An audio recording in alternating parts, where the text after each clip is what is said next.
Hello guys, আসসালামু আলাইকুম।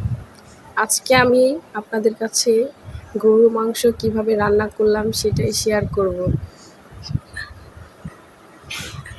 প্রথমে নিয়ে নিব 1 কেজি গরুর মাংস, তারপর কতগুলো পেঁয়াজ কুচি। এখন আমি নিয়ে নিব কড়াই। কড়াইয়ের মধ্যে দিয়ে দিব 1 কেজি পরিমাণের গরুর মাংস।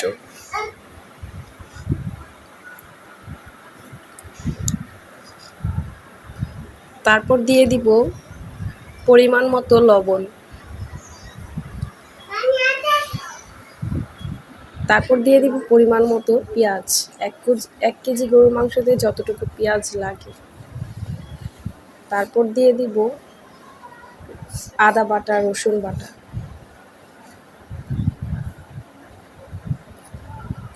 তারপর দিয়ে দিব আমি একটি রাঁধুনি গরুর মাংসের মশলা। 1 কেজিতে পুরোটাই লাগে।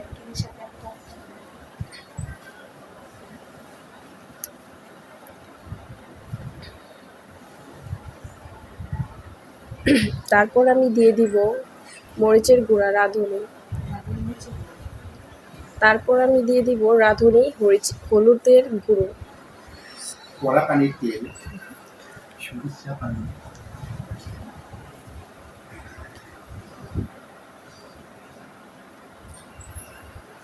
তারপর আমি দিয়ে দিব খাঁটি সরিষার তেল।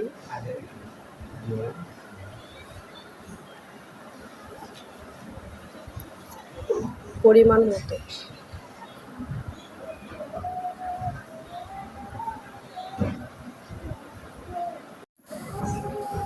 তারপর আমি এটাকে ভালো করে হাত দিয়ে মাখিয়ে নিব।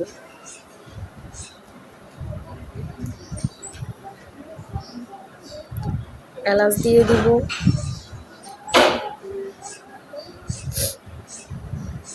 বাকলা দিয়ে দিলাম।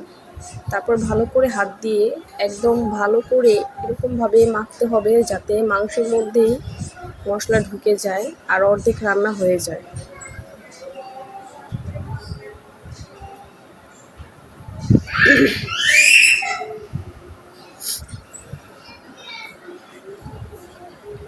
ভালো করে মাখার পরে আমি এটাকে 1 ঘন্টার মতো রেখে দেব।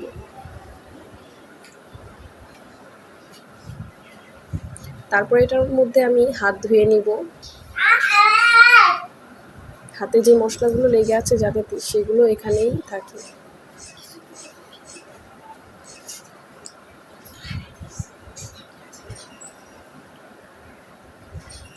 এটাকে 1 ঘন্টার জন্য রেখে দিলাম।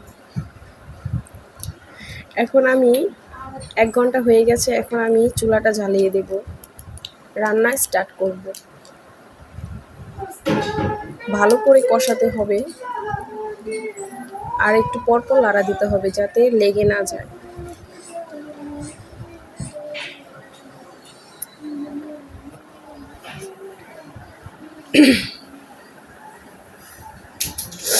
একটু পরপর নাড়া দিতে হবে। আমি আবারও নাড়া দিয়ে দিলাম।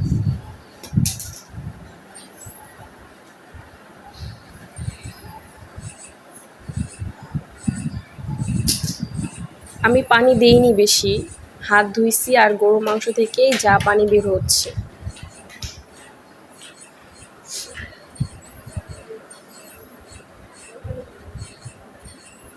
ভালো করে নাড়া দিয়ে নিব যাতে কোথাও লেগে না যায়। তারপর এটাকে ঢেকে দেব।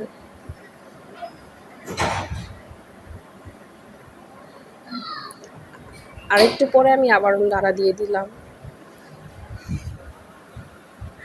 নিলাম। এই তো একটু বেশি দেরি করে ফেলেছি বলে লেগে গেছে। আমি রসুন দিয়ে দিলাম, আলাম।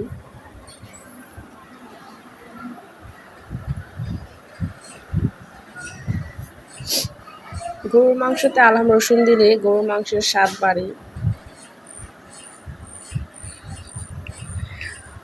ভালো করে নেড়ে তারপর আমি এটাকে ঢেকে দেব।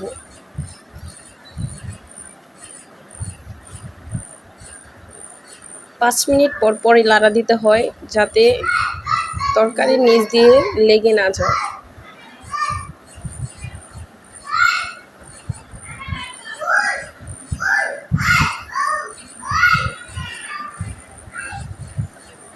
5 মিনিট হয়ে গেছে, আমি আবারও লাড়া দিয়ে নিচ্ছি।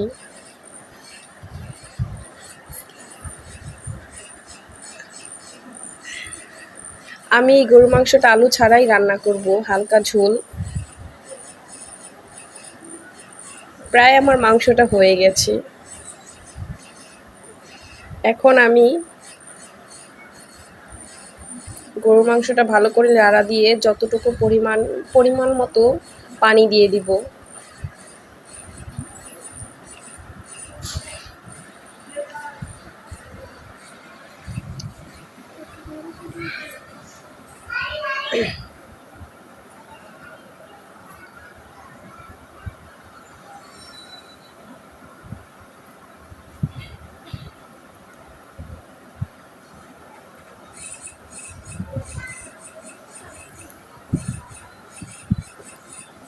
পরিমাণ মতো পানি দিয়ে দিলাম।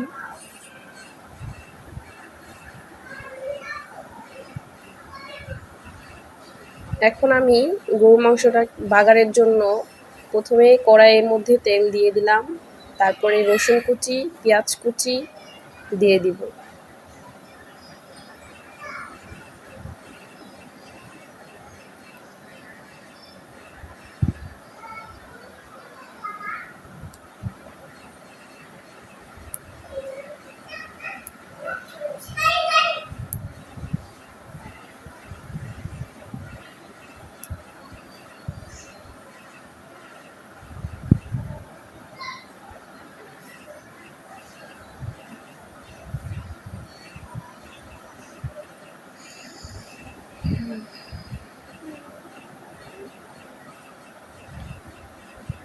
একটু পরপর লাড়া দিতে হবে, যতক্ষণ পর্যন্ত বাদামি রঙের না হয় ততক্ষণ পর্যন্ত ভাজতে হবে।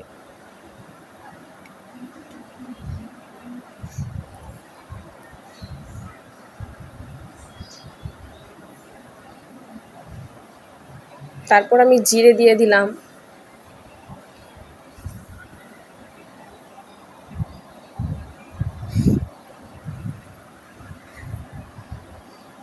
এখন এটাকে ভালো করে ভেজে তারপর আমি তরকারির মধ্যে দিয়ে দিব।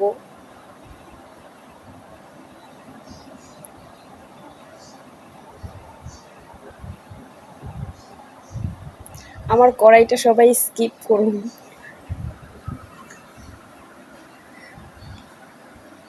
প্রায় ভাজা হয়ে গেছে। এখন আমি তরকারির মধ্যে এটাকে ঢেলে দেব।